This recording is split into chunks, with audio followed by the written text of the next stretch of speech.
Okay, and this is, oh, someone else is in the waiting room.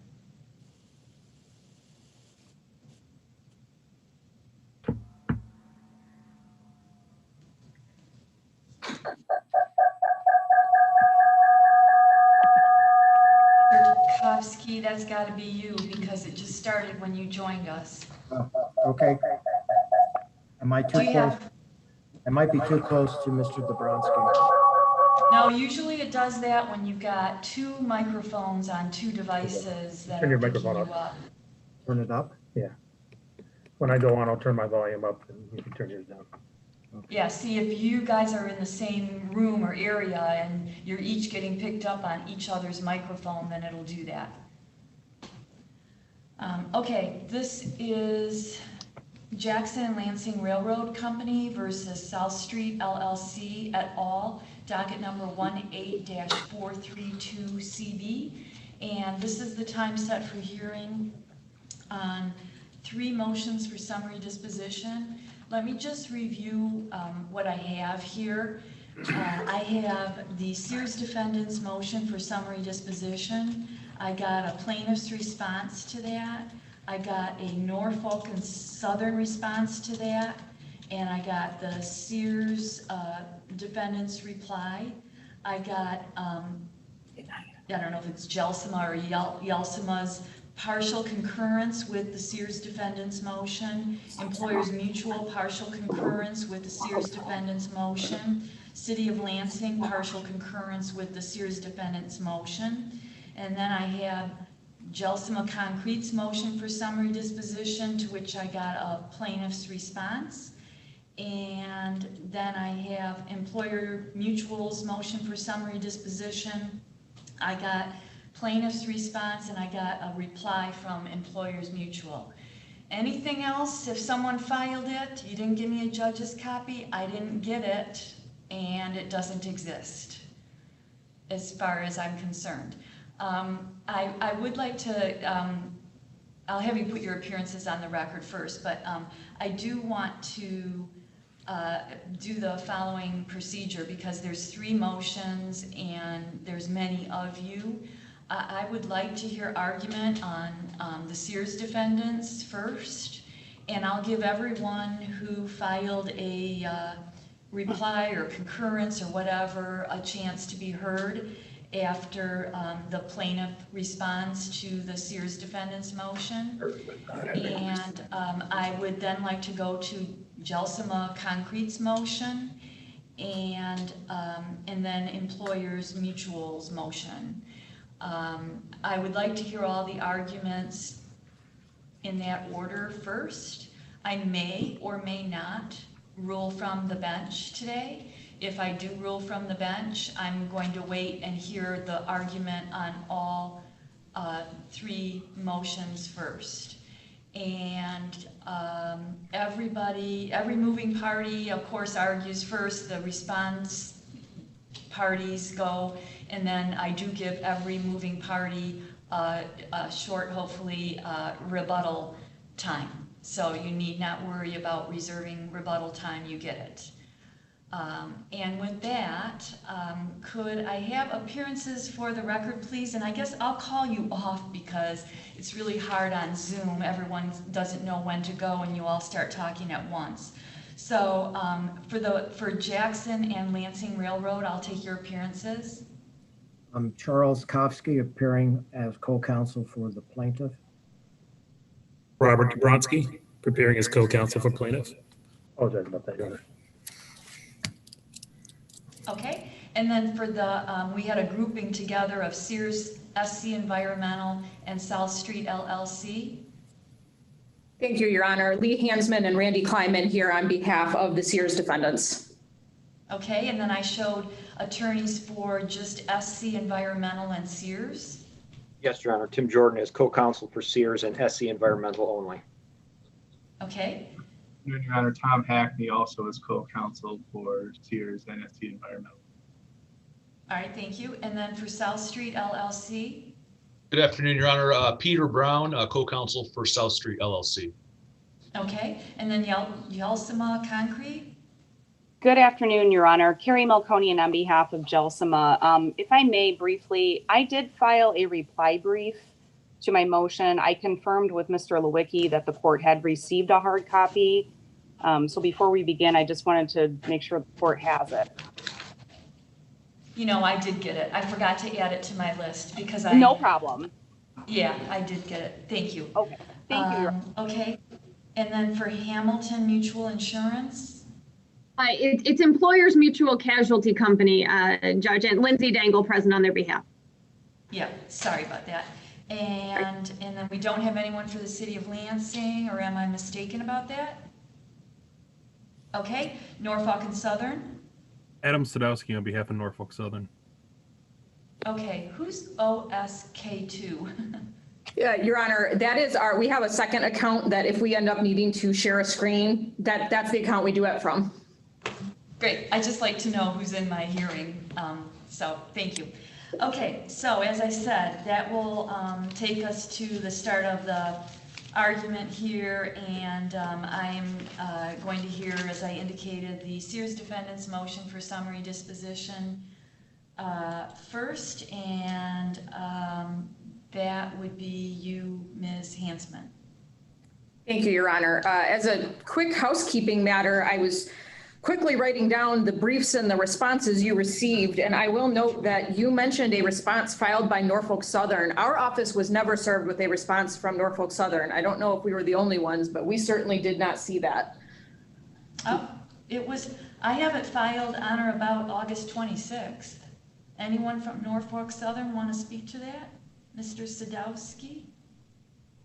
Well, Your Honor, I look here and I see that the certificate of service says that it went to all counsel of record via email on August 26th. I was not aware. They didn't know about it, and they probably didn't know what did or didn't exist other than maybe looking at the docket. But I can forward a copy right now. In general, Your Honor, our position's fairly straightforward. As I know you read the briefs, I won't regurgitate them, but we think it's why don't you just forward a copy of it right now? Absolutely. To Ms. Hansman, and then hopefully she can take a quick look at it, and maybe when we get to then her rebuttal turn, if she wants to say anything about it, she can. It's not terribly long or complicated. You might even like it, Ms. Hansman. We guessed we might. Yeah, I'm thinking that you won't have too much of a difficulty with it. Okay? I appreciate that. Thank you. I just wanted to, obviously that makes a difference as to how we address things going forward. So if you could email that, I do appreciate it, Mr. Sadowski. Absolutely. I'll do that right now. Okay, so go ahead. Absolutely. As to our motion, Your Honor, as Mr. Sadowski mentioned, I know you read the briefs and that the briefs were quite long and detailed in this case. And I don't want to spend too much time getting deep in the weeds on that, but there are two basic pieces to our motion. One of them has to do with the classification of this crossing, and the other has to do with the alleged damage to the crossing. Primarily, the brief that we filed addresses the classification of the crossing because we see that as a threshold issue in this case. If it's public, that implicates a number of rights. If it's private, that implicates a number of rights. And one of the issues that we see as a purely legal issue that needs to be decided by this court is whether it is in fact public. We've taken the position in our motion that discovery is closed and that the evidence on this issue is largely historical, going back well over 100 years in some instances, and that there's not really going to be anything new that gets presented at trial that's going to speak to this issue that we have not already seen. And that the great weight of that evidence supports the position that this particular crossing at South Street in the city of Lansing is a public crossing that has been a public crossing since at least 1928, although we have evidence showing that it was actually quite a bit earlier than that.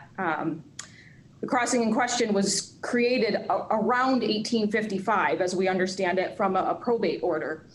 And there's been a number of conveyances of the adjoining parcels over the years, but essentially this crossing has been in the exact same place for over 100 years now. It's shown in maps going back to 1918 and earlier.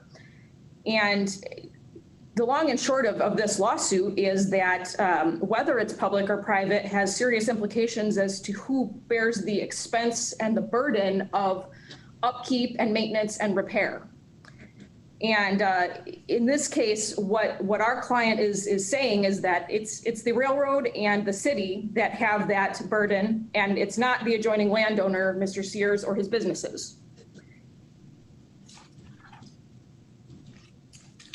So as far as the different legal theories that we've raised, the law in Michigan is that if there's an argument made here that this is public or it's part of a public roadway, then the duty of the court is to look at the three different ways that a public roadway gets created in Michigan. That's statutory, common law, and highway by user. We provided some law and some facts on each of those in our brief. And here, there's really no factual dispute that the property in question is effectively landlocked, but for this road, South Street, that crosses over Jackson and Lansing Railroad and into our client's property. I think everyone's in agreement on that point. And I believe everyone's in agreement that it's always been that way, at least for the period that matters to this court. And the question becomes, is the use of that road to access Lot 8 part of a public roadway under one of those three legal theories? And I think we have sufficient evidence here based on the historical record that it is in fact a public road. We've spent a fair amount of time meeting with the city of Lansing's council and representatives on their position on this. And you'll note obviously that a concurrence was filed on that issue by the city to acknowledge that the city believes it is in fact public and that it has been maintaining that road as a public crossing since at least 1928. It took that position in discovery and in the official concurrence filed with this court. So I believe when we filed our reply brief, we also supplied some evidence in the form of photographs and other things showing the traffic going in and out of Lot 8, which is short for the Sears property, using South Street and going over the crossing.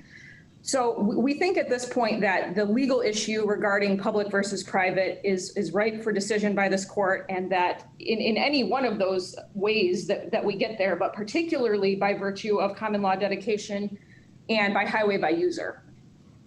Now, obviously, whether it's public or private really determines whether we even get to the second issue, which is if the crossing was damaged, as the railroad alleges, who's responsible for that? If it's public, that's different than if it's private.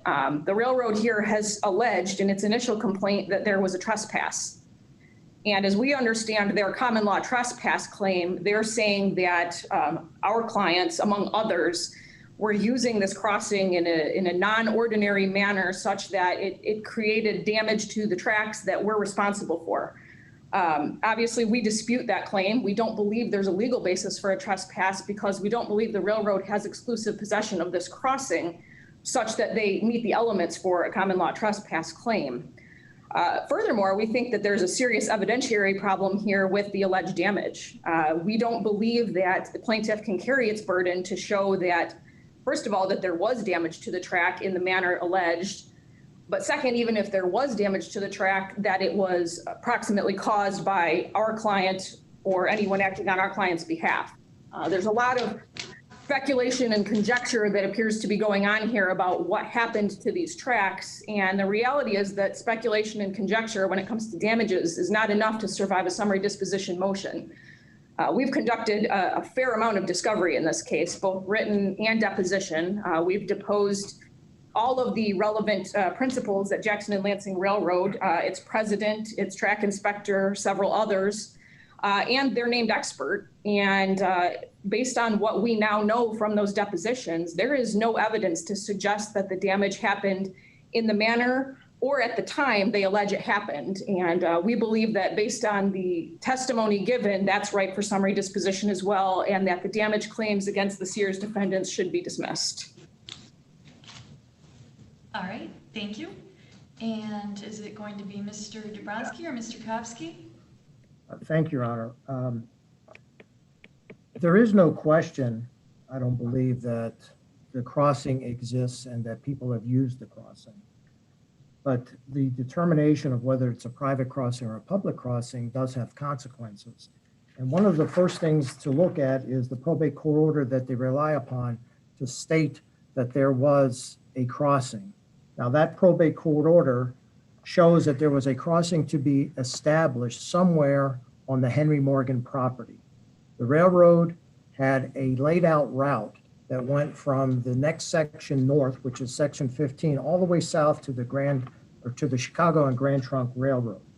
Anywhere along there was supposed to be a crossing established. If in fact one was established, we don't know where it was established. According to Sears Exhibit number 8, which is the original mapping of the city of Lansing, you have Spring Street, you have Hazel Street, you have Elm Street, and you have South Street. Any one of them could have been the crossing to the Henry Morgan property. We know for a fact that South Street most likely was not the one because there's no indication that there was an extension of South Street across the railroad to the Henry Morgan property. All we have is a speculation. The burden is on the defendant to come forth with documentary evidence to establish this was the location.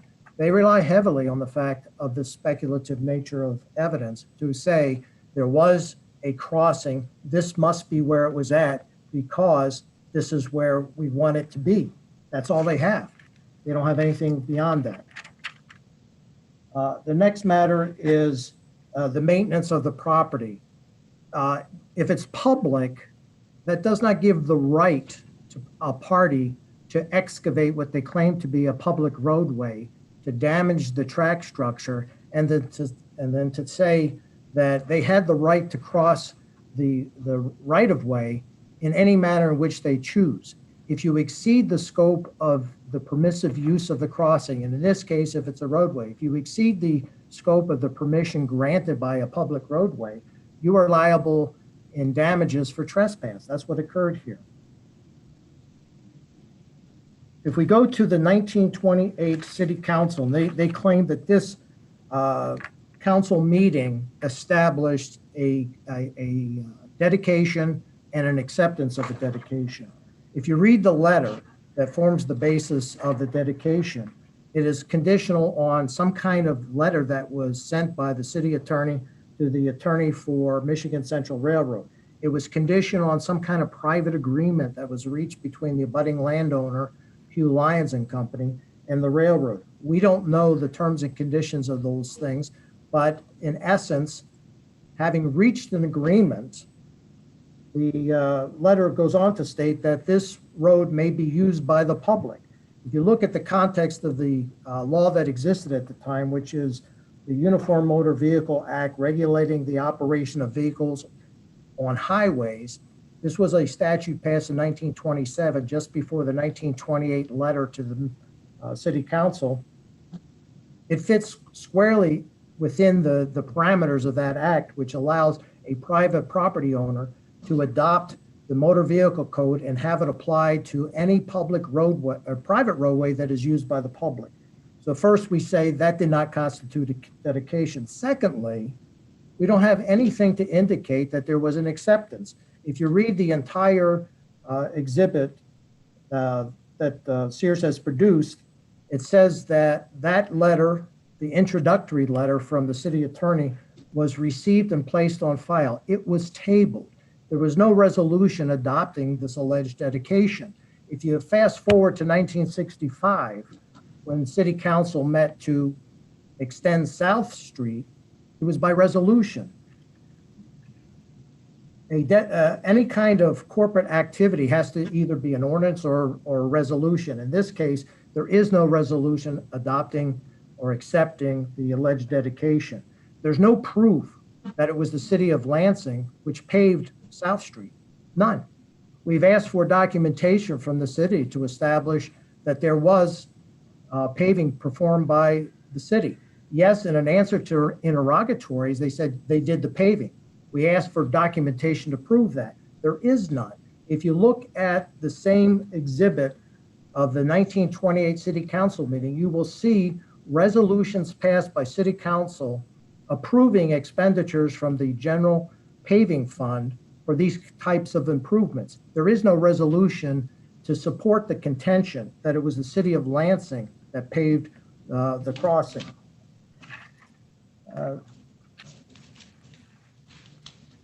The next item I think we need to look at is the bankruptcy.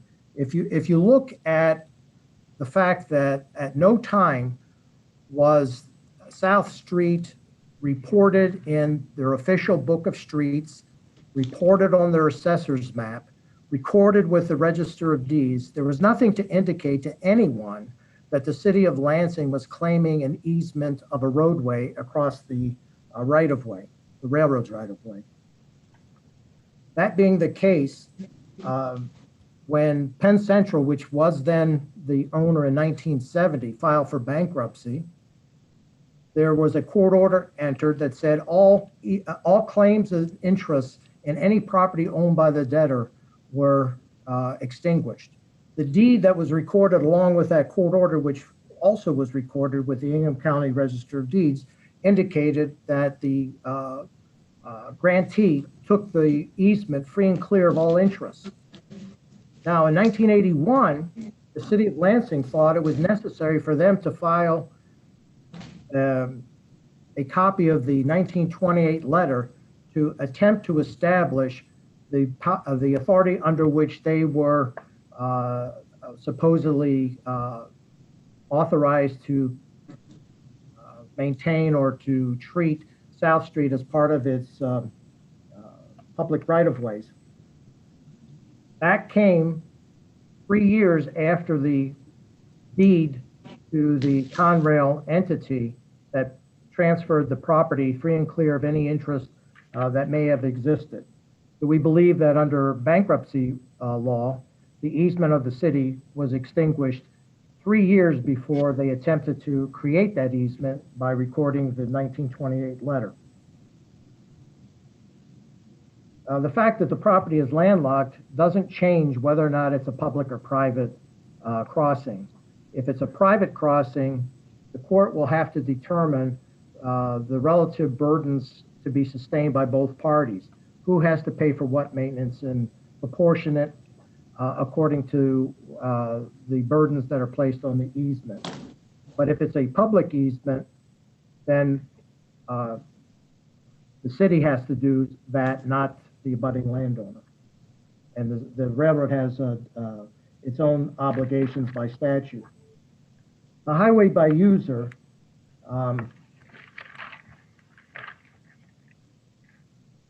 that requires that there be some type of adverse possession type situation.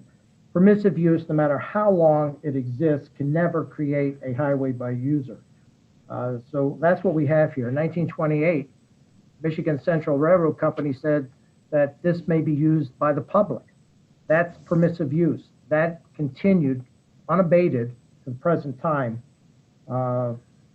Furthermore, it has to be used by the general public, not simply by the employees of the entity served by the crossing. There has to be extensive use for varied purposes, and the roadway has to be a stretch of road. And in this case, we have a 66 or a 99-foot width of a railroad right-of-way. I would submit to the court that that does not constitute a stretch of road as required by case law. Furthermore, the highway has to be used exclusively as a roadway. In this case, we know that Sears' predecessors fenced off a portion of what they claim was a roadway. We have evidence, uncontradicted, that Sears' defendants excavated and repaved the so-called public roadway. So you can't say that this was exclusively used as a public roadway under those situations. We concur with Norfolk Southern to this extent, that federal law controls whether or not adverse possession would allow Sears to take any portion of the property. There are many federal decisions that have been cited to the court by both Norfolk Southern and Jackson and Lansing, and those decisions are binding under the Supremacy Clause on all state courts. The one thing we do have an issue with, and that's the stipulation by Norfolk Southern as to a legal conclusion whether or not this is a public roadway or a private roadway.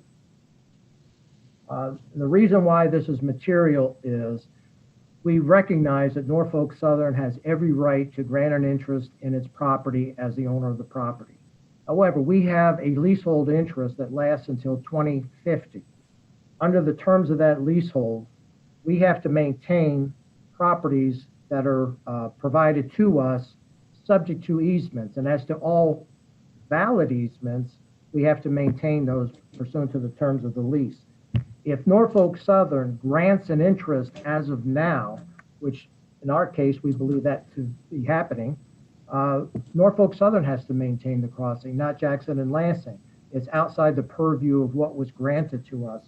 So if the court determines that this public roadway did not exist until Norfolk Southern hereby makes a stipulation to that effect, it takes effect now. Norfolk Southern has to maintain the property from here henceforth.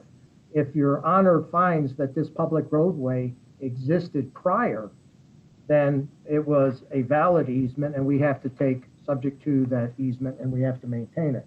We suggested to the court, based on what we have presented, there was no dedication in 1928.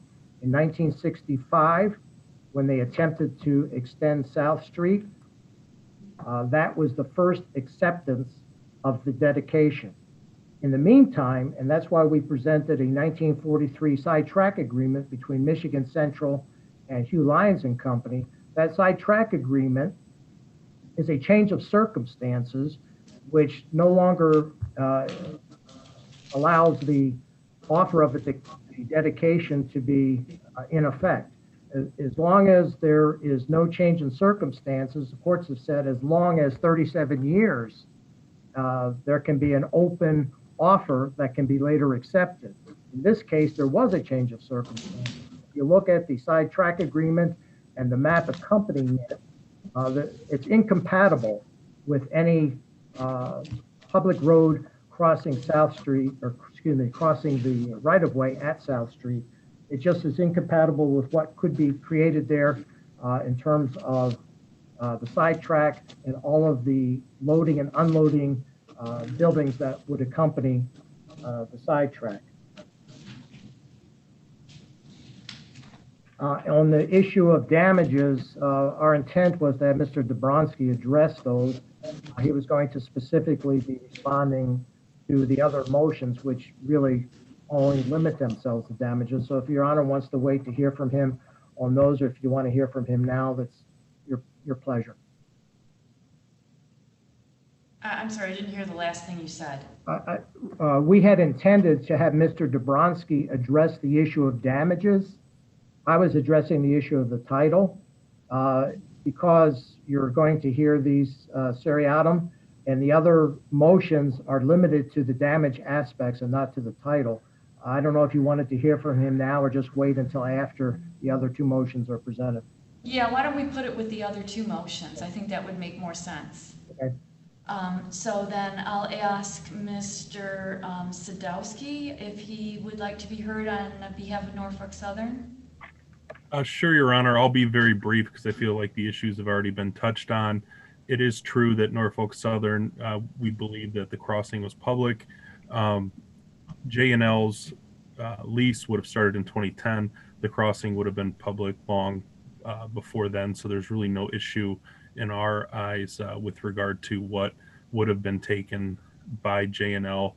And as J&L's counsel had indicated, federal preemption does prevent any adverse possession claims on the rail corridor by any of the defendants. Even though there aren't claims directly against Norfolk Southern by the Sears defendants and all the other defendants, federal preemption just simply precludes that. That's within the exclusive jurisdiction of the Surface Transportation Board. But other than that, Your Honor, I will leave it at that because I believe the briefs adequately address these issues. Okay, thank you. And then Ms. Melkonian on behalf of JELSMA. Yes, thank you, Your Honor. Ms. Hansman touched on a lot of the legal issues that also pertain to JELSMA, and I don't disagree with anything that she said, and I don't want to repeat all those arguments, but JELSMA has a very limited role in this litigation, so I just want to touch on some of the things that are specific to my client. Your Honor, the issue here, as you know, the big issue is whether the crossing is public or private. And my position is, regardless of the outcome of that, there's no claim against Gelsima.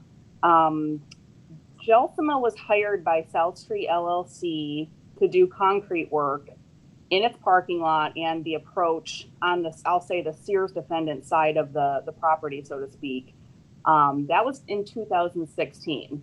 The claim for damages was discovered, if you will, in April of 2018. There's a very specific period of time where the railroad employees were inspecting the rail in a 1 week period of April of 2018, where they saw that the rail had gone wide gauge.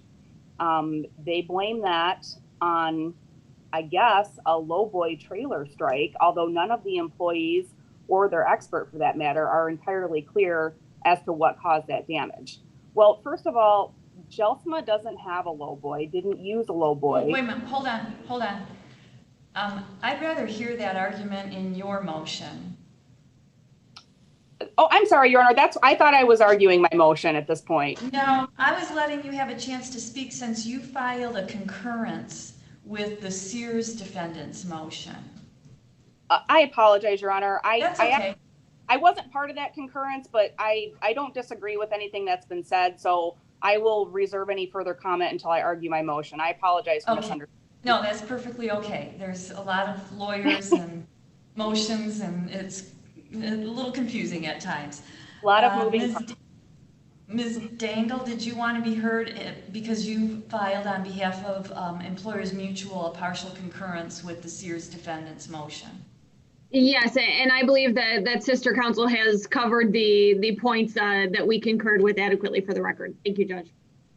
Okay, thank you. And then we had already started. Ms. Sumner from the City Attorney's Office joined us. First, do you want to put your appearance on the record? Thank you, Your Honor. Deputy City Attorney Heather Sumner on behalf of the City of Lansing.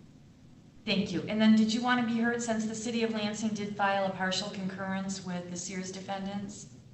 The city had nothing further to add today, Your Honor. Thank you so much. All right, thank you. And then back to you, Ms. Hansman. Thank you, Your Honor. During the other arguments, I had an opportunity to read Norfolk Southern's filing in this matter, and I think that's actually very important to the outcome of this case, because if I'm understanding this correctly, there are two entities here that have an interest in this crossing. Norfolk Southern, who has the fee interest in this land, and the City of Lansing that owns the roadway. Jackson and Lansing Railroad doesn't own anything here. Their claim is completely derivative of Norfolk Southern, and I don't think this claim belongs to them. So to the extent we're going to get into this issue of public or private, I don't think that is Jackson and Lansing Railroad's argument to make. And I don't think that any rights of Jackson and Lansing would attach to whether this is public or private, given that the two owning entities have now concurred that it is in fact public. I think that's really the biggest issue here, Your Honor. To the extent that Mr. Kopsky touched on a couple of other issues, though, I do want to point out that the dedication of this particular crossing back in 1928, the letter from Michigan Central Railroad to the city attorney, there's no conditional language in that whatsoever. I've seen that argument made a couple times in the briefs that this was somehow conditional. It's not conditional. It's very clear. It says, for the extension of South Street as a public street over and across our main line right-of-way and tracks, to be considered a street open to the use of the public to the easterly side of this company's right-of-way. Goes on to say at the end of the letter that there are no objections whatever to your proceeding with the paving contemplated. So there's nothing conditional about any of that. That's a dedication. And to the extent that there's been any discussion about whether this was accepted, there's no doubt that in the public record on October 1st of 1928, the official proceedings of the city council included that letter verbatim, along with the note from the city attorney that says this letter is sufficient authority for the city engineer to complete the pavement as planned. Refers specifically to why the dedication was granted, says it's authority to go forward, and we now have the city saying that they did in fact go forward. Your Honor, the case law in Michigan is explicit on that, and it's found acceptance and dedication based on far less than written evidence that was then included in the public record as part of the city council proceedings. So without even getting into highway by user and the argument about permissive use, we have a dedication and acceptance that goes back to 1928 and provides a vested right to the public that existed long before any bankruptcy. So the bankruptcy is irrelevant to this case. We have a dedication and acceptance in 1928. And to the extent we even need to talk anymore about highway by user, it's interesting that Jackson and Lansing says in its complaint that there was no contract or other form of permission whatsoever, which is how they make a trespass claim. But now in response to highway by user, they say you can't get there because this was all permissive. Well, which is it? Our position is that it's public road, no permission or anything else was necessary after that got established after the initial 10-year period in the 1800s. So we have 100 years of use to go back to here. But we also have a common law dedication and acceptance that is unquestionable based on this letter and based on the inclusion of that letter in the official proceedings. Mr. Kowski is incorrect that a resolution had to take place. Any evidence of official action accepting this dedication is sufficient, and we do have that here. Okay, thank you. And now, Ms. Melkonian, if you want to argue your motion on behalf of Gelsima? Sure, absolutely, Your Honor. And again, I apologize for speaking out of order. No, don't worry about it. But as Hansman indicated, the trespass claim is essentially moot, my client, depending on how the court rules on this issue. If in fact the crossing is public, and it sounds as if it is, there's no standing for the railroad to bring a claim for trespass against my client. Even if they do have standing to bring a claim for trespass, they can't show that they had exclusive use for the reasons that Ms. Hansman has indicated. The Sears defendants have been using this property, and it has been accessed by the public for some time. So number one, I don't think they have standing. Number two, if they do have standing, they can't meet the elements of common law trespass. Now, with respect to the damages, they are entirely speculative as to Gelsima. As I was stating before, the damage to the track was discovered in April of 2018. The railroad and its expert think, they don't know, they think the wide gauge of the rail was caused by a lowboy trailer strike. Nobody disagrees that Gelsima doesn't have lowboy trailers, didn't use lowboy trailers, and had no involvement in the property in April of 2018. So they want to go back to 2016 when my client did the work on the property that it was hired to do and claim that, you know, I'm not even entirely sure what they're claiming because it changes depending on what I read. But it sounds as if they're claiming that the concrete trucks that were used to pour the concrete crossing the track somehow weakened the track structure in 2016, which then caused the damage or contributed to the damage from the unrelated lowboy strike in 2018. Well, first of all, the only evidence they have to support this theory is from Mr. Alfonsi, who is the railroad's expert. Alfonsi wasn't present at the property in 2016. He never saw Gelsima's work, nor did he see the subgrade before the work was done. A lot of his assessment revolves around the excavation work, which wasn't done by Gelsima. There's no dispute as to that. He's also not a concrete expert, yet he is critical of how the area was excavated and the weight of the concrete trucks and how these two things supposedly weakened the track structure so as to contribute to the 2018 damage. Alfonsi actually never saw the condition of the tracks, not only in 2016, but when he went out in 2018, he was only there to give an estimate as to the rebuild. He didn't observe any damage at that time. He didn't even know that the tracks were damaged until sometime earlier this year when Mr. Jabronsky told him. So his Mr. Alfonsi's opinion is based entirely on what the railroad employees have told him in some photographs that he's reviewed. Now, again, the railroad employees' comments to Mr. Alfonsi are hearsay, and we already know that these folks don't actually know what happened to cause the wide gauge damage in 2018. As I've indicated, Gelsima didn't do the excavation, so any complaints about the excavation work aren't attributable to Gelsima. It's simply, my client, Jelsma, simply poured concrete over the existing surface. The railroad doesn't even dispute this. Mr. Alfonsi doesn't know how many concrete trucks were involved in the concrete work, nor does he know how many other vehicles have crossed the tracks between 2016 and 2018, yet he wants to claim that the weight of the truck somehow, for this very short period of time, weakened the track structure 2 years later. Alfonsi testified very clearly he doesn't know with any certainty what caused the 2018 damage. He also agreed that the low boy strike alone, assuming that even happened, could have caused the damage that's being claimed here. This is the very definition of speculation. A jury cannot be permitted to guess as to causation, and that's exactly what plaintiff's expert, Mr. Alfonsi, is doing. Not only that, but he's not qualified to testify as an expert or offer an opinion about the methods of Jelsma's work as a concrete contractor. He has no expertise in concrete work, and he's not a structural engineer. So what's also truly outrageous about this is that the railroad keeps saying it wasn't given notice of any of this work that was to be performed. The railroad, by its own admission, inspects the tracks once a week. The railroad saw this work going on, did nothing about it other than some mysterious conversation that one of the Hensley brothers had with some unidentified individuals on the Sears property. Jelsma was seen in action, Sears was seen in action, the railroad did nothing to stop it, and they've inspected the tracks hundreds, if not thousands of times since the work in 2016, and never observed any of this so-called damage from the track structure being weakened. The railroad acknowledges that, that the public has a right to cross these tracks. Again, I think that the trespass issue is moot at this point, but as I've indicated in my brief, I think that the Sears defendants have an easement by necessity because they are landlocked.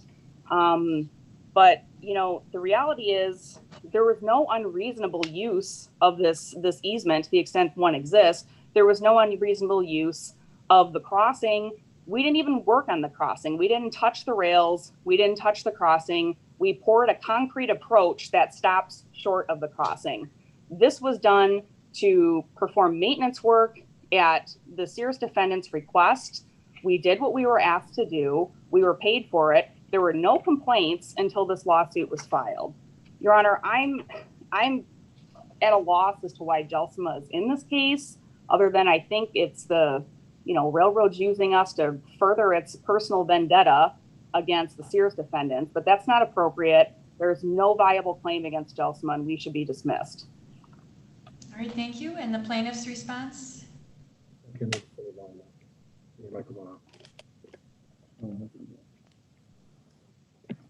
One second, Your Honor. Mr. Kowski's fixing it. Mute the microphone, please, Chuck. Yes. Okay. Your Honor, hello.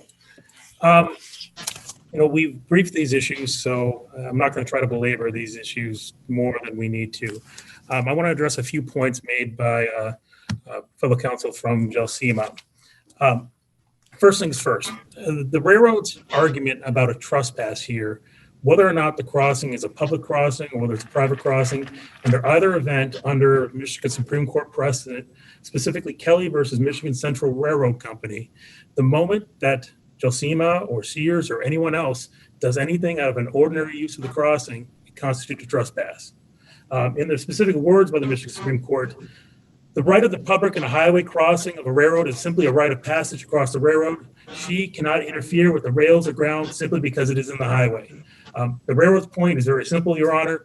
If you were to rule that a concrete company or an individual could come and excavate railroad right-of-way and a crossing, what's the possible end result of that? Potential derailments, dangerous conditions, damage to the track structure. These are all things that need to be protected, and case law is very clear. They are not allowed to do that. That is the essence of the trespass claim against Jelsma. Now, excuse me. Now, moving to the damage claims. Counsel has characterized this case as a personal vendetta. Your Honor, I disagree with that highly. The facts are very clear that there are damages that were caused by both Jelsma and also Sears. There are two basic types of damages that we're claiming. They're both related because they've impacted each other. The first is that the concrete work that was performed on the crossing loosened the track structure, which later, 2 years later, allowed a greater amount of damage to occur when a lowboy trailer struck the crossing. Your Honor, we placed a photograph within the brief, but I'd like to pull that up to the screen if you allow me for briefly for a moment.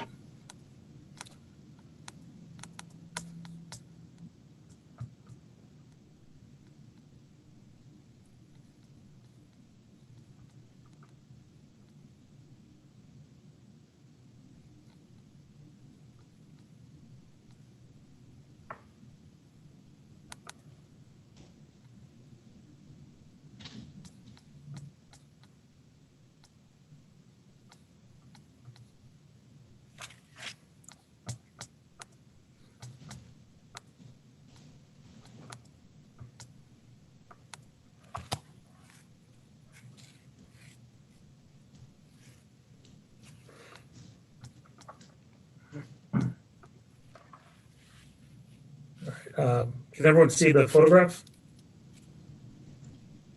Chuck, can you see the photograph? All right, Your Honor, I want to point out two things here. First, as Josima has argued, Josima has claimed that they placed a concrete approach reaching up to the crossing, and they also barricaded the crossing. I want to point out here that there's clearly not a concrete approach leading up to this crossing, nor are there barricades. And more importantly, if you look at this black area here, as testified by at least two expert witnesses by the railroad, there should be wood ties. I believe we called them stringers that should be protecting the rail itself. They were removed. The end result of this is that by having dozens of these concrete trucks drive over and back the unprotected rail track structure, it caused damage to the track structure. The railroad tracks are not made to deal with lateral forces such as this, particularly such heavy vehicular lateral forces. Now, that is one element of damage. That alone would be enough to sustain a damage claim in theory if we had known about it at the time. However, at a later date, when the crossing was finally struck by a lowboy trailer, that caused a greater amount of damage, which would not have occurred but for the actions of Josima performing concrete work on the track structure. Now, going towards the claim by Josima that the railroad does not have any expert witnesses, I believe Josima's words that Mr. Alfonsi is not qualified as a concrete contractor. Your Honor, the railroad would agree Mr. Alfonsi is not a concrete contractor. However, his opinion is not being brought onto the record to look at the work by Josima and the concrete work. It's being brought onto the record to look at the work done and the impact that it had on the railroad track structure. Mr. Alfonsi has spent over 50 years in the railroad maintenance, repair, track building. He is an expert in that area, and based upon that expertise, he is testifying that the work done on the concrete and the fact that there were not the proper concrete approaches and any other protection done caused damage to the railroad's track structure.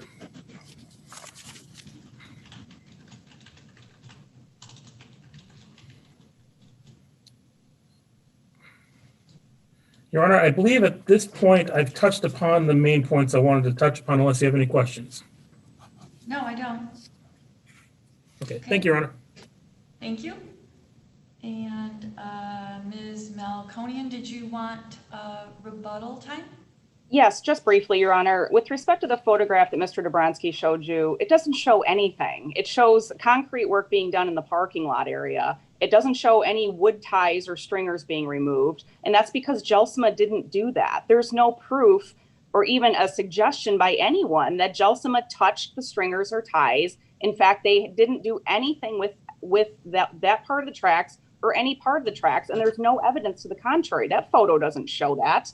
There's no work being done where Jelsima is being shown tearing up anything. They're simply smoothing out concrete that's being laid, which is exactly what they were hired to do. Now, with respect to Mr. Alfonsi, what he's being asked to comment on is the methodology of Jelsima's work. no, I agree. He's not commenting on the quality of their work, which actually he said was good. He's talking about the methods that Gelsima used. He cannot comment on that because he doesn't know the methods that Gelsima should have used because he's not a concrete contractor. And the final point, Judge, Mr. Dabrowski indicated that the lowboy damage would not have happened but for this track weakening this alleged track weakening in 2016. That is not what Mr. Alfonsi said. Mr. Alfonsi was very clear in his testimony that the lowboy strike alone could have caused the damage. I will read you the question that was asked to him. The question was, okay, so let's assume for a moment there was no excavation, no concrete work in this case with the South Street crossing. Could the lowboy itself have caused the damage that you observed in these photographs? His answer was yes. So that could have occurred, assuming it even occurred, irrespective of my client's work. And that's what their own expert says, Your Honor. Okay, thank you. And Thank you. that, sorry, someone say something? I just said thank you, Your Honor. Oh, okay. And that takes us to you, Ms. Dangle, for your motion on behalf of Employers Mutual. Thank you, Judge. Not only have you had extensive briefing today, but you've also already had a lot of argument on the issue. So I will just touch on the high points here. Well, Gelsima's issue in this case is limited. So is my client. The only allegation against my client is property damage under the No Fault Act, section 3121 of that act.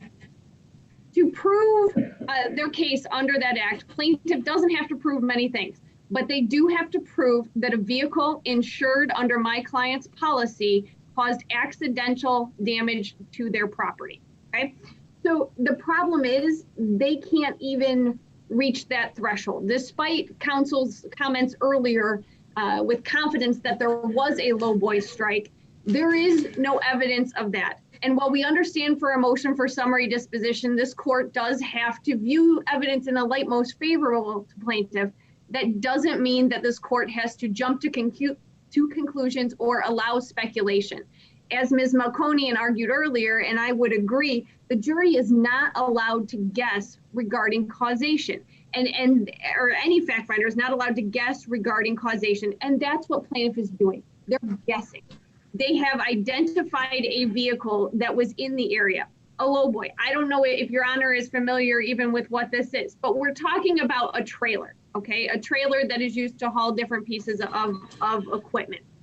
And what they're saying initially through their own witnesses is that, well, we saw it in the Sears parking lot and we believe it's capable of causing that kind of damage. But as was detailed extensively in our brief, as well as in our reply brief, they have no idea. Every witness that they have qualifies it with, well, a lowboy or something like it. Or, well, a lowboy or a truck. I don't think it was a forklift. They don't know. In plaintiff's own response to the motion for summary disposition, they argue that something struck the tracks. And that's the problem, judges. We're continuing to waste time with them going through and confirming that, yes, a lowboy was in the area at the time. Okay, it was in the area. That doesn't prove what they have to show by statute, that it caused any damage to their tracks. Mr. Sears testified that he had seen this lowboy cross the tracks approximately 20 times during the extensive history here, and not one time did it cause damage. So then what plaintiff comes up with is Mr. Alfonsi's testimony in this regard. And we don't disagree that Mr. Alfonsi has background in track maintenance and repair. What he lacks the expertise and background in is diagnosing or identifying the cause of a problem. Mr. Alfonsi testified that he has never once had to identify what caused a certain kind of damage. With him saying that this was a typical lowboy strike, he's using 10 instances over the last 57 years from his recollection at all different locations with different back structure that he can't recall. I'm assuming different lowboy trailers. He didn't confirm that, but there's different makes, there's different models. He couldn't tell us what the trailers in that instance were hauling. any of the specifications. He's just simply saying, well, I saw it before and I was told that that was low buoy damage, so this is typical low buoy damage. And that is not expert testimony that qualifies to aid the fact finder under our MRE 702 or MCL 600-2955. Judge, if I can follow this logic, what they're saying is, let's assume hypothetically that I've seen 10 pickup auto accidents in the last 60 years, okay?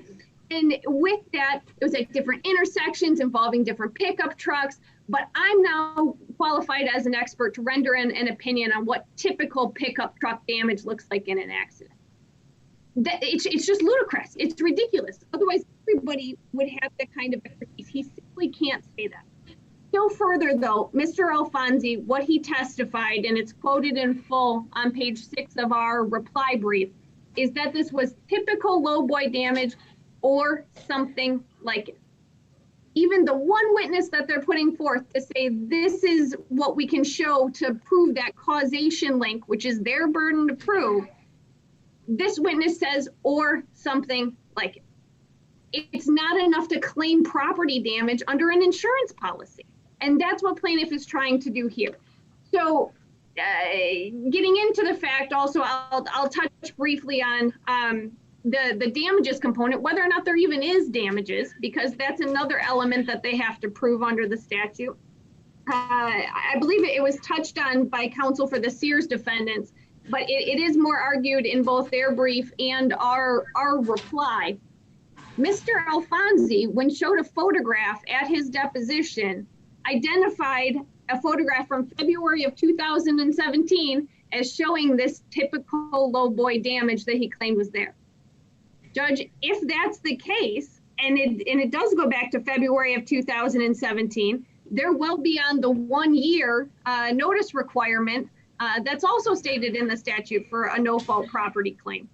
So, Judge, they simply, one, can't prove that the damages happened within the time frame that's required under the No Fault Act against my client. And two, they can't show that any vehicle insured under the policy caused the damage. And without them having any proof to that effect, any further time spent on this matter is a waste of resources, and we ask for summary disposition. Okay, hold on a minute.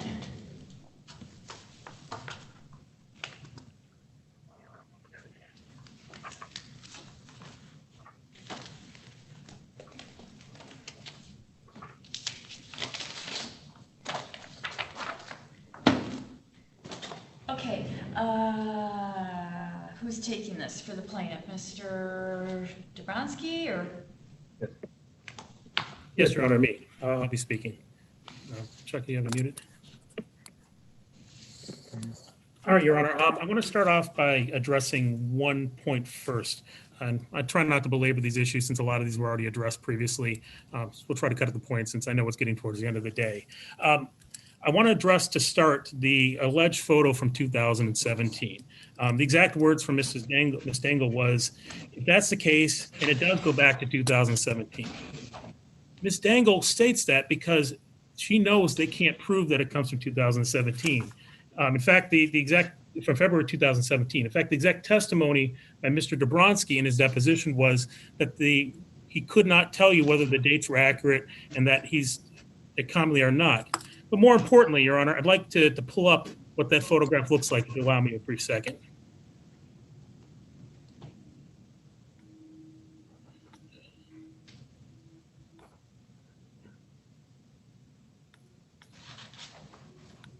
Hey, Chuck, can you see my screen?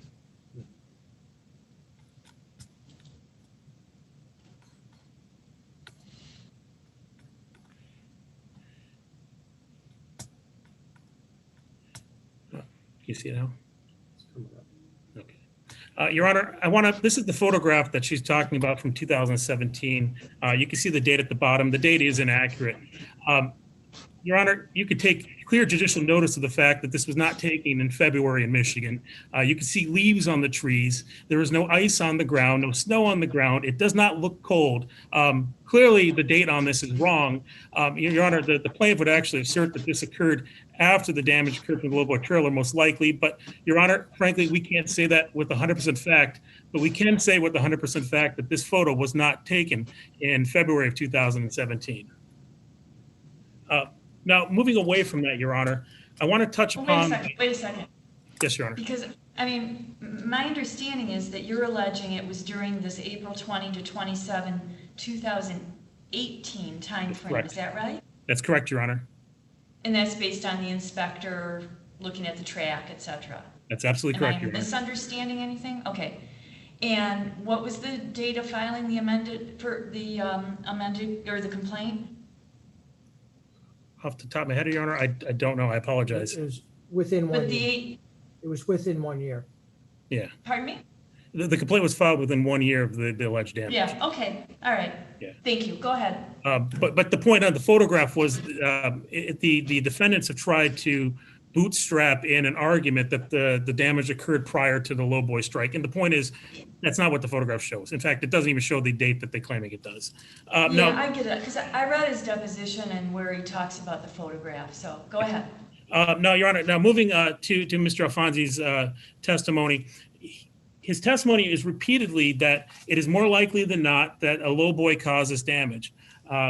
It is just from my experience, it looks like a typical lowboy damage. I'm saying that it looks like a lowboy hit, and that's what I believe it probably is. Most likely, more than not, it looks like a lowboy. You know, it's replete, time and time again. Along with Alfonsi, we have testimony from Mark Dobronsky. We also have testimony from Dennis Ludwig. All experts, Dennis Ludwig in railroad track maintenance, Mark Dobronsky in railroad management, testifying that this is the type of damage consistent with the lowboy hit. Now, that might seem bewildering to defense counsel, but the reality is that this type of damage is unique within the railroad industry, and I believe that the deposition testimony indicates that through multiple people indicating lowboy strikes cause a unique type of damage. Now, how we tie it from that point to a single vehicle or a lowboy trailer that struck the crossing is through the fact that there were inspections that occurred every week, and we can show that between April 20th and April 27th, that 2018, that only one lowboy trailer actually crossed that crossing. That alone, that vehicle insured by the defendant insurer, is enough to show that that's actually the cause of the damage. Your Honor, if I may just take a brief review of my notes, see if there's anything else I should touch upon. Sure, go ahead. Your Honor, I believe I touched upon everything I have, unless you have a question. I don't think so. Ms. Dingle, rebuttal? Yes, briefly here. So the problem is counsel is relying upon a limited statement made by Dobronsky, Mr. Dobronsky and Mr. Ludwig. And I should mention, I'm not referring to counsel's statement, but the statement in the testimony. As is quoted extensively on pages 9 and 10 of our motion for summary disposition, Mr. Dobronsky said multiple times, I have no idea. He has no idea what caused the damage. Literally, no idea what were his words. Further, Mr. Ludwig said in his deposition, Exhibit E, page 120, that I don't know what hit it. They don't know. And so then we're left to rely upon Mr. Alfonsi. Mr. Alfonsi, like I said, we're not saying he doesn't have a basis working in the industry. He certainly does. He has 57 years, but he doesn't have any experience with diagnosing or identifying the cause of a damage. He testified he's never done that before. And still further is the problem that he has no reliable basis to make his statement. Yes, he made the statement that this is typical lowboy damage and more likely than not was a lowboy. The problem is he has no reliable basis for saying that. That's why we have the gatekeeping functions of MRE 702 and MCL 62955 is to keep out unreliable testimony. This isn't something that's been duplicated 100 times in the industry and he can point to this kind of rail, this kind of lowboy, this is what the damage looks like. we're going from a man's memory of 10 isolated incidents over just under 60 years at all different locations with all different vehicles that were apparently lowboys. He can produce no photographs, no evidence of what happened. He couldn't even recall the specifics of most of them. So the problem is, yes, he said that it was probably a lowboy, or I believe he said more likely than not it was a lowboy, but he has no basis to say it. And that's why this court has a gatekeeping function, and that's why Mr. Alfonsi's statements don't create a question of fact for this motion. All right, thank you. I am going to rule from the bench on all three of these motions. And I'll start, of course, with the Sears defendants. And the claims against the Sears defendants are trespass, and then there's a request for declaratory judgment that wanting the court to rule that the crossing is a private crossing and the plaintiff has exclusive right of possession. Interesting point raised today, now that we have the Norfolk Southern response. They are the fee owner, so if they agree it's public, does plaintiff really have any standing here, or is this, the owner says it's public, story over? I guess I would say it's a little bit late to be raising that now. And I'm referring to for the Sears defendants to be raising that now. It was always known that the plaintiff, Jackson Lansing Railroad, wasn't the fee owner. So this is not new information. It seems to me that this could have been explored earlier as to whether the fee owner has a position on whether it's public or private. But either way, in an abundance of caution, I'm going to address the declaratory judgment request. The Sears defendants have suggested that there's been a statutory dedication and acceptance of the crossing as a continuation of South Street, or that there's been a common law dedication of the street, or that there's what's known as a highway by user. And this motion is brought under C8 and C10.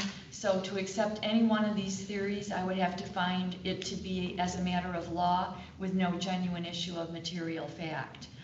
No one has pointed to any genuine issue. Well, no, they have, pardon me. The Sears defendants, taking first the statutory dedication and acceptance of the crossing, the Sears defendants have produced no evidence at all of a statutory dedication and acceptance, because statutory dedication requires a recorded plat. And the only recorded plat that I can see in all these big stacks of exhibits is their Exhibit 17. And South Street doesn't even appear on it, presumably because it terminated at the dividing line of sections 21 and 22 at the west boundary of the right-of-way. At least at that time it did, which was May 1st of 1928. But I have to reject the statutory dedication and acceptance argument. But of course, by the case law, I am required to consider all of the possible theories. And the second one is a common law dedication. That requires three elements. First, it requires an intent by the property owner to offer the land for public use. Second, it requires acceptance by, in this case, it would be the city, and maintenance of the road by the city. And then third, use by the public generally. Some rules about those elements. One is that nothing has to be formal. The offer can be without a grant or even without written words. But there does have to be clear and positive evidence of intent to dedicate it, as unequivocally demonstrated by the actions of the owners. And then, if intent is established, there must also be either an express declaration or some act by, in this case, the city that would indicate acceptance. So going back to 1928, in 1928, when both the owner of Lot 8, Hugh Lyons and Company, and the city of Lansing wanted South Street extended and paved over the right-of-way to the east line, they had to negotiate with Michigan Central Railroad, the owner at the time of the right-of-way. So on September 27th, 1928, the lawyer for the railroad wrote to the Lansing City Attorney as follows, and this is the entire body of the letter because it is important.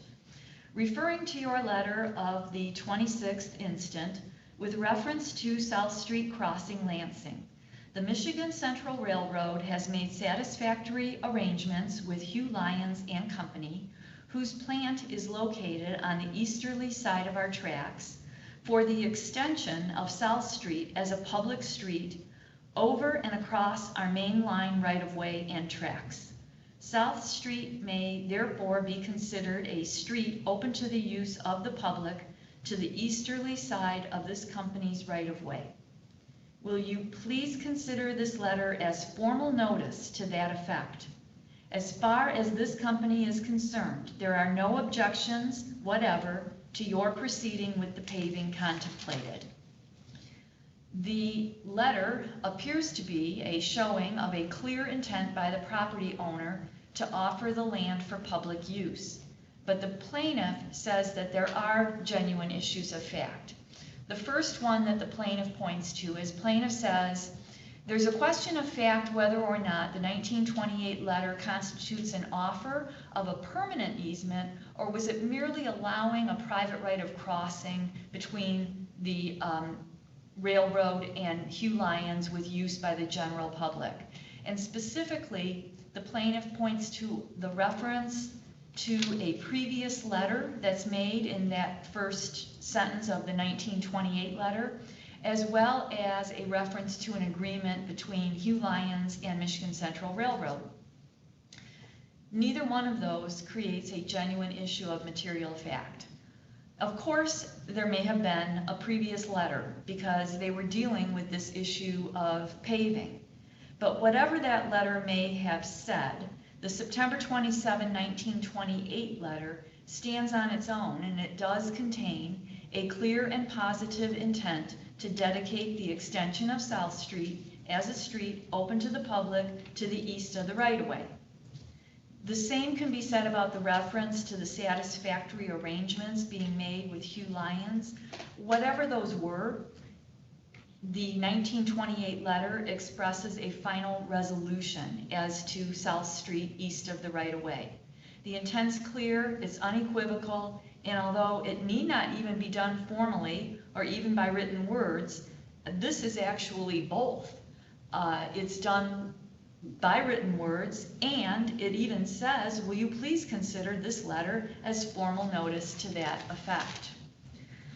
The plaintiff next says that the Michigan Central Railroad could have merely been giving permission for limited public use under Section 34 of the Uniform Motor Vehicle Act.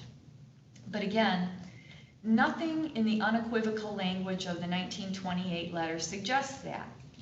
Section 34 at the time allowed the owner of property used by the public for vehicular travel the authority to prohibit the use or to regulate the use.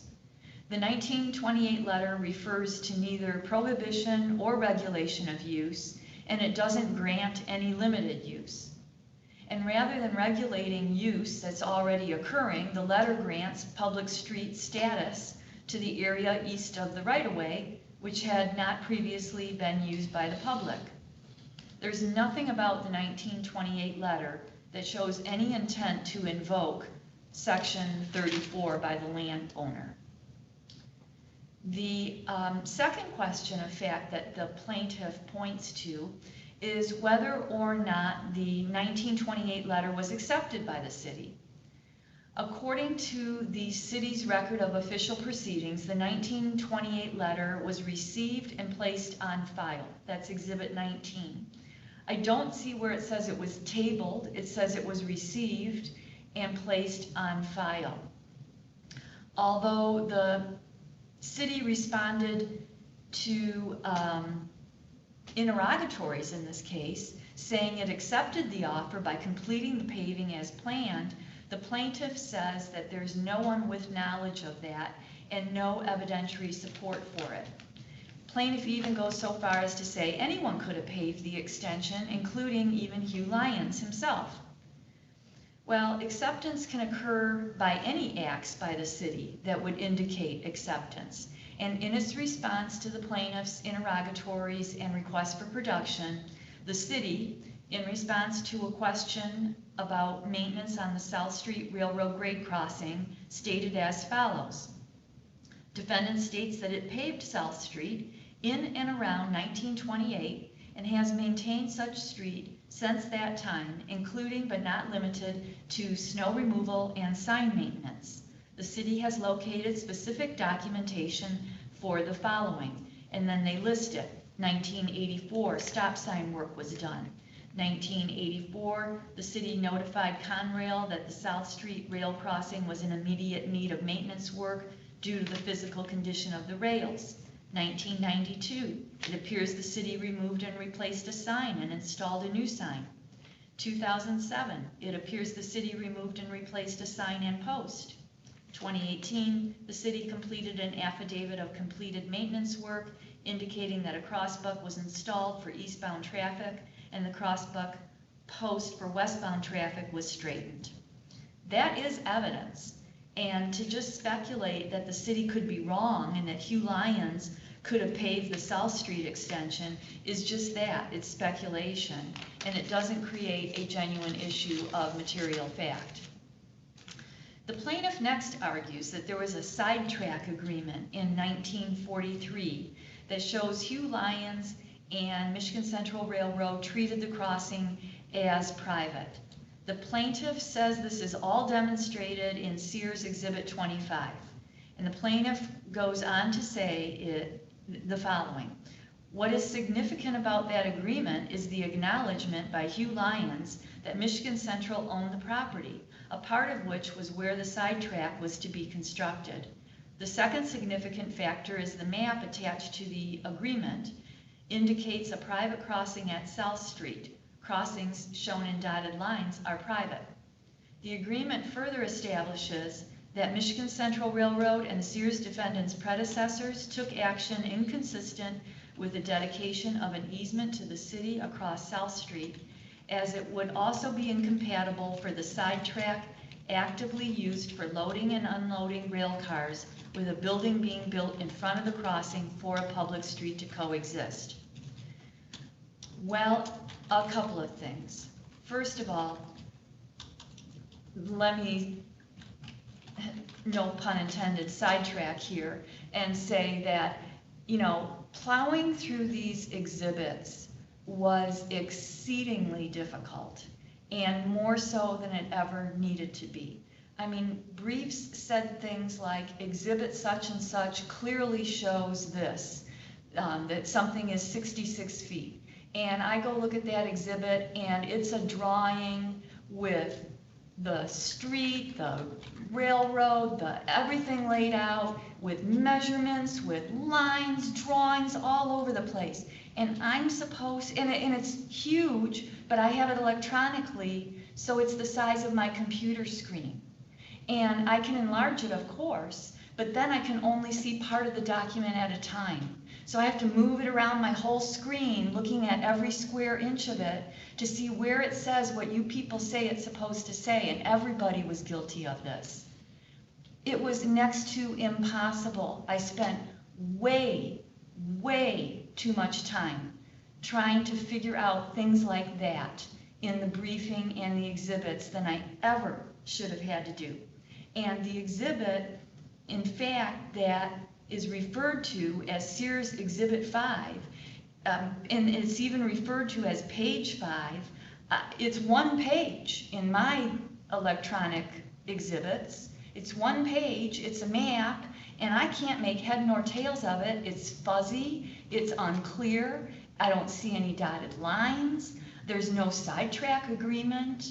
So if you're going to refer to an exhibit in such a way, it would be good if I had the whole exhibit, and two, if you're referring to like dotted lines or this area is this many feet, annotate it so I can find it. But in any event, as I've already ruled, there'd already been an offer and acceptance by 1943. So whatever this sidetrack agreement says or shows really doesn't change anything. Because once there's been an offer and an acceptance, and it becomes a public street, that just can't be undone. And it can't be undone even if parties later on forget, disagree, or in some way act inconsistently with it. It's a done deal. The plaintiff also argues that the administrative action by MDOT in 2018 that declared the crossing private should be given consideration. And as a matter of fact, the plaintiff cites two cases that deal with appellate review of an administrative agency decision and the standards that apply to that appellate review, including things like that I'm well familiar with. The agency's decision is upheld unless there's no rational basis for it. The agency's decision is given respectful consideration and not overruled without cogent reasons. Those standards have absolutely no application here.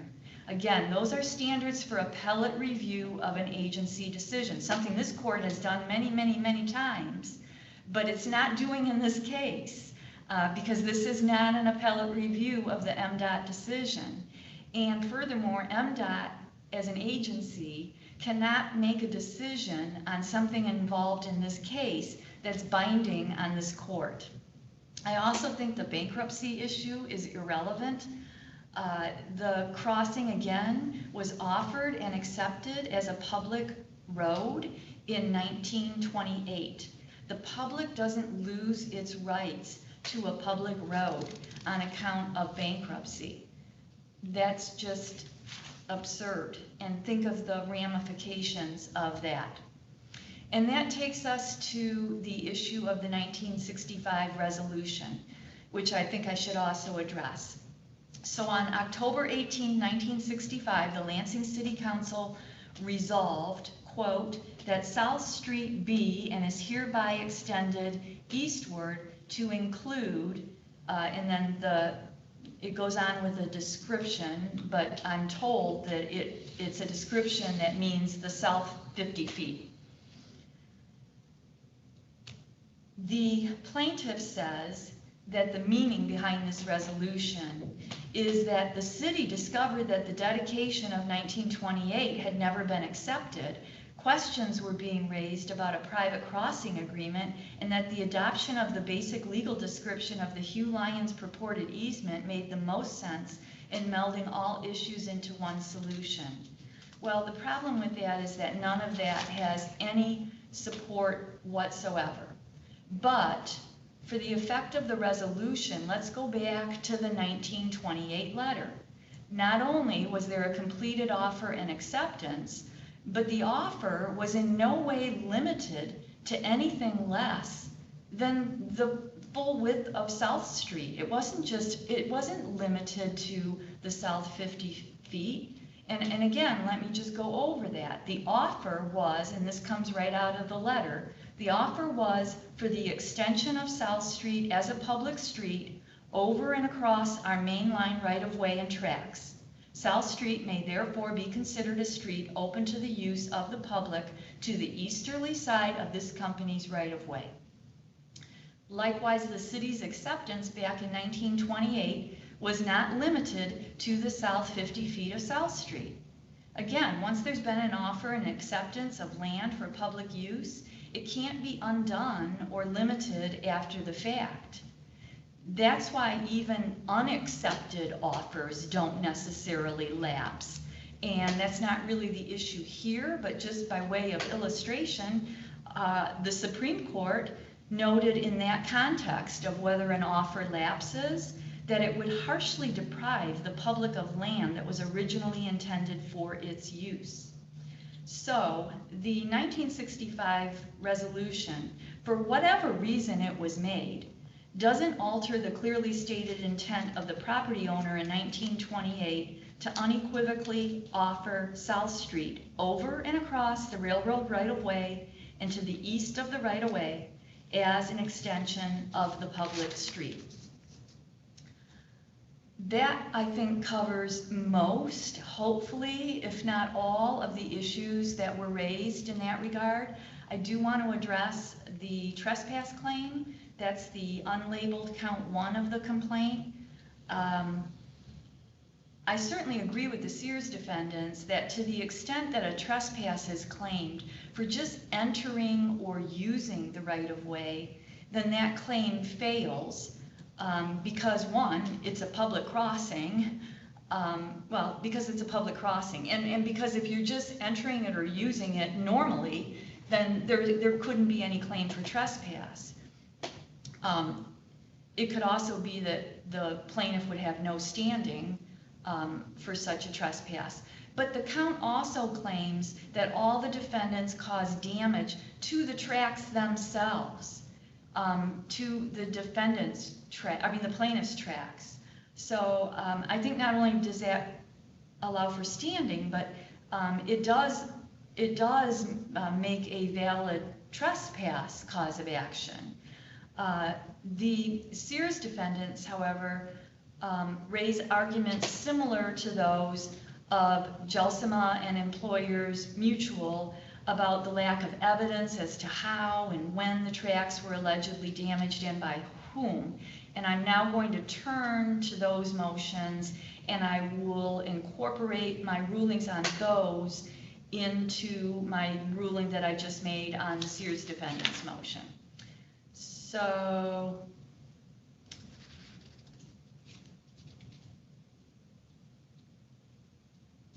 before I do that, I want to also comment, because I think I forgot to, on Norfolk and Southern's response. They say that the Sears defendants are claiming a right to use property to the south of the crossing along the easterly edge of the rail corridor.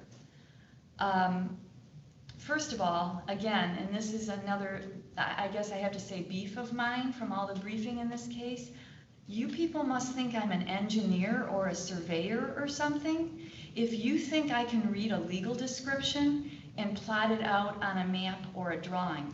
Now, I like to think of myself as fairly intelligent, and I can read a legal description, and I can even tell you if it begins and ends at the same spot.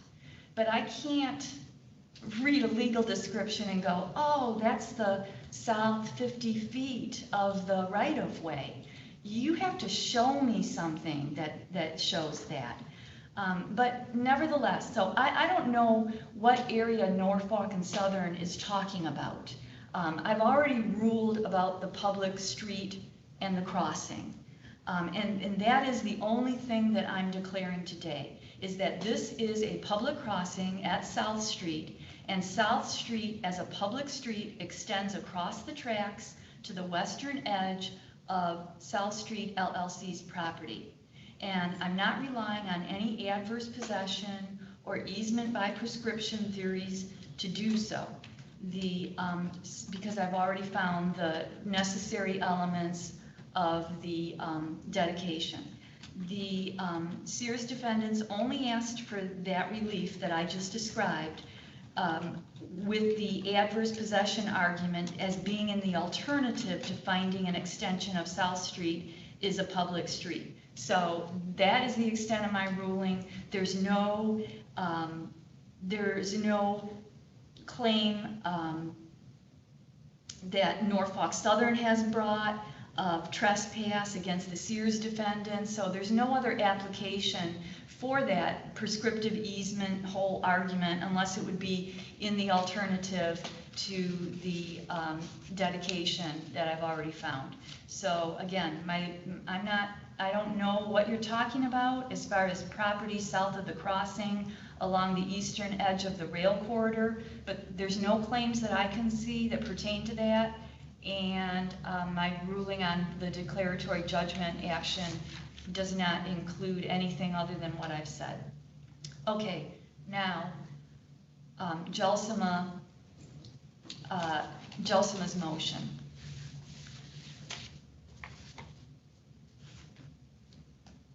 And Gelsima attacks both Mr. Alfonsi's qualifications as an expert and the validity of his opinion. An expert is someone qualified by knowledge, skill, experience, training, or education to give an opinion on something that would assist the trier of fact. He does not necessarily have to do excavating or concrete work. He doesn't even have to have any particular degree or education or formal training. It's not required that he has to go to track school. Mr. Alfonsi's expertise was based on his experience. He describes that, excuse me, on page 13 of his deposition. I build track, I maintain track, I build crossings. I do anything related to the track itself. And page 16. How much time do you actually spend working on track and crossings as you described versus sales estimates and administrative tasks? Actual working on a job site, probably 50% of the time. I'm out there all the time. When was the last time you were on a job working on rails that had gone wide gauge, which is the exact damage that's alleged here? I believe it was last Thursday.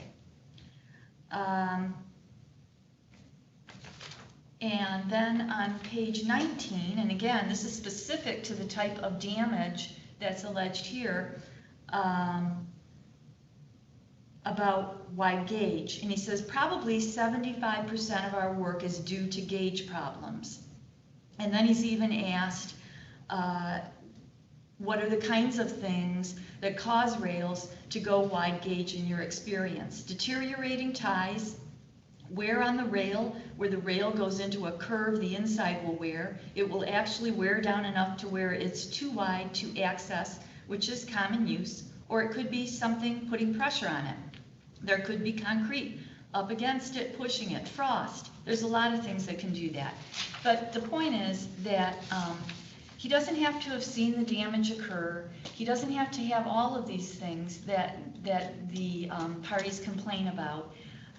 He has actual hands-on, on the job, if you will, experience, and on the job training, you could call it, with respect to tracks going wide gauge. So I reject the argument that he's not qualified. Then the argument goes that his opinion is invalid. And for this C-10 motion, the court's not a fact finder. The court's not an evidence weigher. The court's not a credibility determiner. I only assess whether there's evidence sufficient to create a genuine issue of material fact, and I do have a gatekeeping function if he's testifying as an expert, which he is. But Gelsima says, first of all, that it didn't even perform the subgrade preparation and excavation work.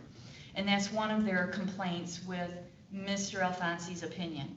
But Mr. Alfonsi acknowledged that on page 79. He explained that in his opinion, what caused the damage here, or contributed to it, I will say, was not how Gelsima poured the concrete or anything like that. It was Gelsima's concrete trucks going over the tracks that caused the damage or contributed to it. He describes that on page 66. There's photos of them when they're pouring the concrete and they're coming across that crossing with cement trucks. And it appears that the stringer ties have been removed or they're not in place. And if they're coming down off that rail with those 90,000-pound trucks and they're going over the rail with however many trucks they brought in there to bring concrete in there, there's quite a few of them, they've got to be knocking that concrete loose and they've got to be knocking the substructure out of the end of those ties. Those ties should have been retamped before it was put back together. Now I was told, he goes on, I was told by Dennis, not that important, but on page 82, in my opinion, In this case, I'll call them stringer ties. They excavated up against the track, whoever did the excavating. And it doesn't have to be Jelsima, I say as an aside, but he acknowledges whoever did the excavating. And when they went down over the stringers with the trucks, that's the part he attributes to Jelsima. They knocked the stringer ties loose. They probably pulled the lag screws right through the holes. I've seen it a million times. So when the stringers came off, they just went down, you know. They got them out of the way and they just went down over the rails. And in this picture that I have, I don't see any stringer ties. Looks like they're coming right off the rail. That's why I said that. So his opinion, if you read his entire deposition, which I did and more than once, is that what happened here is that the substructure was weakened, not by Jelsima, but it happened in the course of this work. The concrete trucks, Jelsima's concrete trucks, kept driving over it and pumping it up and down, and then the low boy hit it. And although the low boy hitting it, according to the evidence that's been submitted, was quite some time later. But he explains an ongoing process of unstable or weakened substructure with the concrete trucks then driving over it repeatedly. Does he know anything beyond, oh, there was concrete? Well, he actually says in his deposition, he made an informed decision about how many times the trucks would have gone over it and how many trucks, because he looked at the amount of concrete. And he said, well, you know, to have that amount of concrete, you have to have X number of trucks probably repeatedly going over it. So there's a foundational basis in that. Jelsima also says Alfonsi's testimony is based entirely on circumstantial evidence and is the very definition of speculation. That's completely incorrect. Circumstantial evidence and speculation are two completely different things. Speculation is based on no evidence. Circumstantial evidence is a reasonable inference that flows from other evidence. So did Mr. Alfonsi see a weakened substructure? No, but he saw damage that he believes started with a weakened substructure. He saw evidence to support that. He saw photos of trucks pouring concrete, and he saw that the track was unprotected, which in his opinion it should have been with a ramp, or as they say, the concrete approach, and then barriers that he said, or someone said, Jelsima said they used, but he's looking at a photo that shows there is no such thing. So I'm not going to address all the ways in which Jelsima claims that Mr. Alfonsi's conclusions aren't reasonable inferences, because they all, the more and more you argue it, the more and more it sounds like arguments that are appropriate for trial, because you're arguing about the weight of his evidence, of his testimony rather. My role is does he have an opinion? Is he qualified to give it? And is it grounded in fact and based on reasonable inferences from the facts? And the answer is yes, he has stated that in his deposition. Now, I'm not expressing any opinion whatsoever on the weight of it. And that obviously, as I've said, is not my role. So is it sufficient to sustain the plaintiff's ultimate burden of proof? That remains to be seen. But is it sufficient to get by the rules of evidence and the court's gatekeeping function? And is it sufficient to create a genuine issue of material fact and survive summary disposition? Yes, it is. I will, for those reasons, deny Jelsima's motion for summary disposition. Employers Mutual also attacks Mr. Alfonsi's testimony.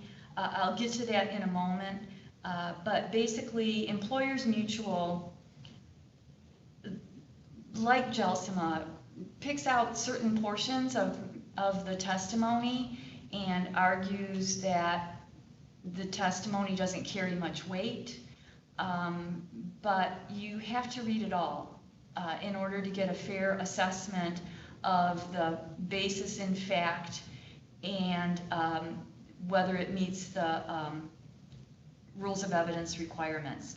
So Employers Mutual says, first of all, that nobody can say how the track damage was caused or when it was caused. Well, Mr. Ludwig, the track inspector, I think is his title, testified that he saw the damage on April 27th.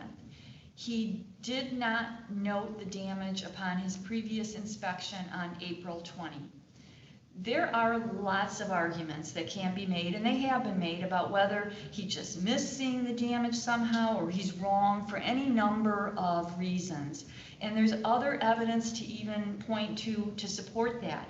But again, this court doesn't weigh the evidence or assess credibility for this motion for summary disposition.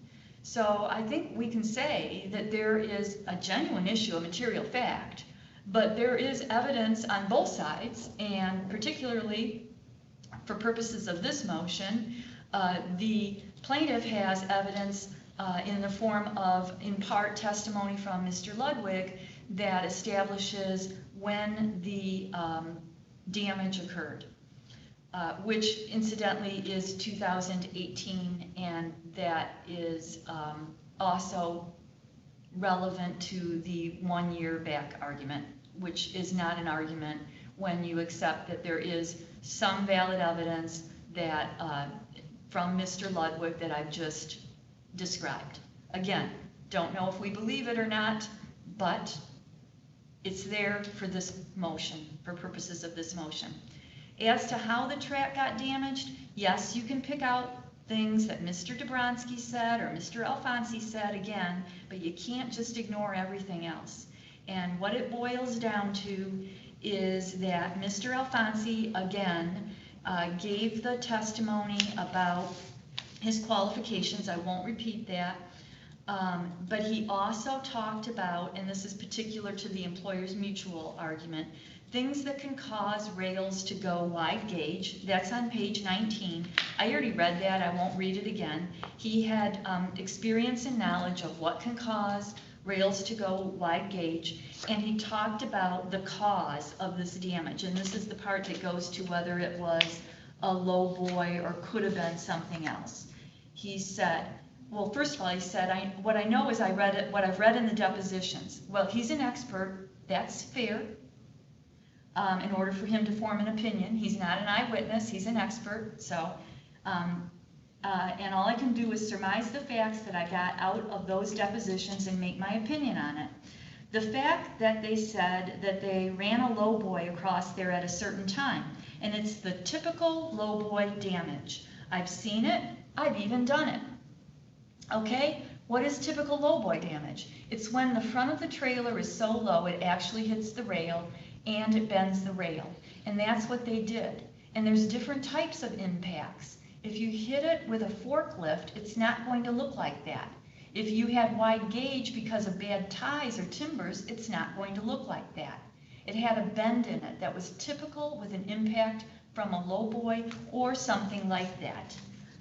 He further says on page 54, on the left side of the picture, the rail is pushed out. That's the east rail. It's pushed out like in a, if it was track structure problem, the whole thing would be wide. It would be smoother. This is an impact, and you can see the impact damage because it's got like a quick bend in it. And if it was hit by a high-low, it would look even different. It would be sharper, because I've seen those too. But, and again, it appears that it's a low boy strike or a truck of some sort that hit it. And the only reason I refer to a low boy is because Mr. Sears did say that they crossed the track with the low boy. And then finally he says on page 58, can you specifically rule out, other than a fork truck that you mentioned, that some other vehicle caused damage to these tracks? And he says yes, because I don't know what else you know. Like if they're dragging a skid across there or something, you could catch it. You'd know if it was a skid. There would be marks all over the street. I just can't imagine in my mind what else it could be, because it has to be something rolling on tires to get that far, and it has to have a lot of weight behind it. So, behind it to do that kind of damage. Could it be another kind of truck? I suppose it could be, but I don't know what would be hanging down that low on another type of truck. If it was a landing gear that maybe was down and hit it, I don't think it would have bent the rail. It would have just ripped the landing gear off. So, yes, he doesn't 100% rule out other things. He's not required to,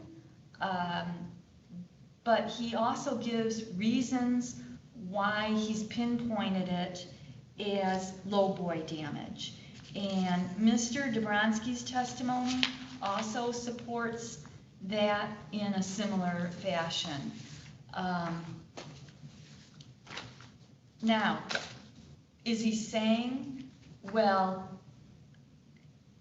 I just looked across the way and saw that there's a lowboy parked over there? No. So Employers Mutual says, how do we even know it was a lowboy insured by Employers Mutual?